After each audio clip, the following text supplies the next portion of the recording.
আমার জন্মদিন 26শে সেপ্টেম্বর।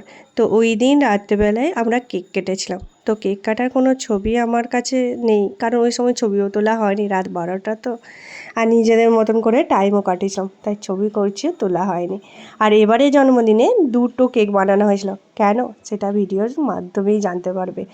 আর বিকাল থেকে এত বৃষ্টি হচ্ছিল, দেখো রাস্তাঘাট কত ভিজে গেছে, আর আকাশটা দেখো গম্ভীর হয়েছিল তখনও।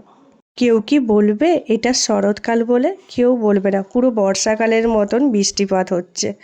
আমরা যাচ্ছি বড় মাসমণির বাড়ি, আর আজকে হচ্ছে চতুর্থীর দিন থেকেই আমরা ঠাকুর দেখা শুরু করে দিলাম, কারণ এবার তো অন্তর ডিউটি আছে, পঞ্চমী ষষ্ঠী, তাই ওই দিন তো বেড়ানো হবেই না। আর এখানে দেখো আমলাগুড়ার প্যান্ডেলটা কমপ্লিটই করতে পারছে না, পুরীর জগন্নাথ মন্দির করছে।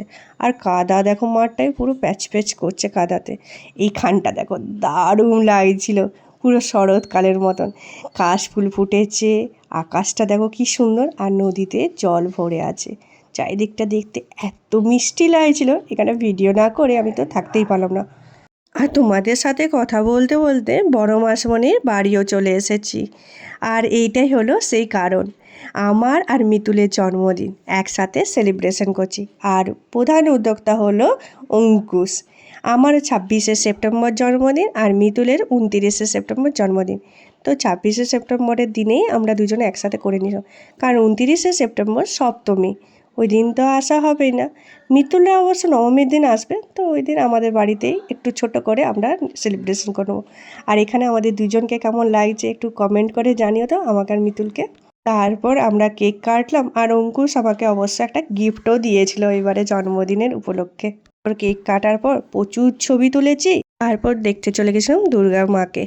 দুর্গা মায়ের সাথে একটা সেপারেট ভিডিও আছে, পুরো ডিটেলসে ওই ভিডিওটা তোমাদেরকে দেব। একটু ওয়েট করো, এই ভিডিওটার পর ওই ভিডিওটা চলে আসবে। আমরা সবাই ছিলাম, আবার সোমাকেও এবারে ডেকে নেওয়া হয়েছিল।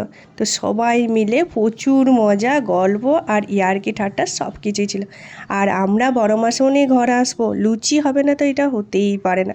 লুচি আর মাংস মাস্ট হতেই হবে। তো জন্মদিনে স্পেশাল রান্না করেছিল লুচি, আলু ভাজা, মাংস আর 3 রকমের মিষ্টি। এই ছিল আমাদের রাত্রেবেলার ডিনার। দারুণ করেছিল প্রত্যেকটা রান্না। আর মাংসর কালারটা দেখছো, পুরো লাল লাল, সেই করেছিল টেস্ট। খাওয়া দাওয়া সেরে আমরা বাড়ির উদ্দেশ্যে এবার রওনা দিলাম।